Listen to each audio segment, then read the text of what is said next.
Welcome back to మన వంటశాల. పైన క్రిస్పీగా, లోపల చాలా సాఫ్ట్‌గా ఉండే స్ట్రీట్ స్టైల్ చికెన్ పకోడా ఎలా చేయాలో చూపిస్తాను. అరకిలో బోన్‌లెస్ చికెన్ తీసుకొని అందులో 1 spoon ginger garlic paste, 1 spoon salt, 1 tablespoon కారం, హాఫ్ స్పూన్ పసుపు, 1 స్పూన్ గరం మసాలా, 1 స్పూన్ ధనియాల పౌడర్, 1 స్పూన్ జీలకర్ర పౌడర్ వేసేసి ఒక నిమ్మకాయ పిండేసుకుందాము. ఒక కోడిగుడ్డుని కూడా యాడ్ చేసేసుకొని ముక్కలకి బాగా కలిసేలాగా ఇప్పుడు వీటిని బాగా కలిపేసుకోవాలి.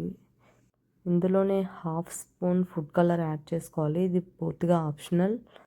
ఇప్పుడు 2 స్పూన్ల శనగపిండి, 1 స్పూన్ కార్న్‌ఫ్లోర్, 2 స్పూన్ల బియ్యపిండి వేసేసి ముక్కలకి బాగా పట్టేలాగా అన్నిటినీ బాగా కలుపుకోవాలి. మీకు ఇంకా పిండి లూజ్గా అనిపిస్తే 1 స్పూన్ మీరు శనగపిండి కానీ బియ్యపిండి కానీ యాడ్ చేసుకోవచ్చు. లేదు పిండి గట్టిగా అయింది అనుకుంటే మీరు కొంచెం వాటర్ కూడా యాడ్ చేసుకోవచ్చు. ఇలా సాఫ్ట్గా బాగా కలిపేసుకొని ఒక 1 అవర్ అయితే మనం పక్కన పెట్టేసుకోవాలి. ఫ్రిడ్జ్లో పట్టేసుకుంటే ఇంకా బాగా ముక్కలు బాగా పట్టేస్తుంది.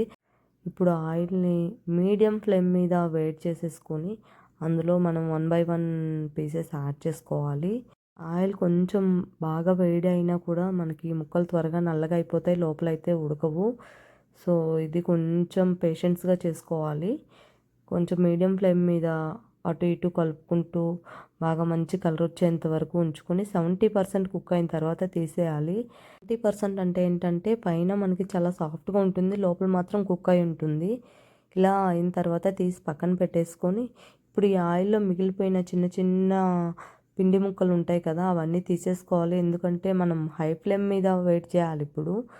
సో అవన్నీ నల్లగా అయిపోతాయి. ఇలా బాగా ఆయిల్ వేడెక్కిన తర్వాత ఇప్పుడు ఆ ఫ్రై చేసుకున్న వాటిని ఇందులో వేసేసి బాగా కలుపుకుంటూ ఉండాలి, లేదంటే నల్లగా మాడిపోతాయి. ఇలా బాగా కలిపేసుకుంటూ ఇందులోనే పచ్చిమిర్చి, ఎండుమిర్చి, కాజు అన్నీ వేసేసుకొని ఫ్రై చేసుకోవచ్చు. ఇలా రెడీ అయిన తర్వాత ఒక ప్లేట్లో తీసుకొని సర్వ్ చేసేసుకోవడమే. అబ్బబ్బా! చూస్తుంటేనే నోట్లో నీళ్ళు ఊరిపోతున్నాయి. ఇప్పుడు ఈ వేడి వేడి పకోడాతో కొన్ని ఆనియన్స్ వేసుకొని సర్వ్ చేసుకొని తింటూ ఉంటే ఉంటుంది అమోఘం అసలు. మీరు కూడా ట్రై చేసి మీకు ఎలా వచ్చిందో నాకైతే కామెంట్ చేయండి.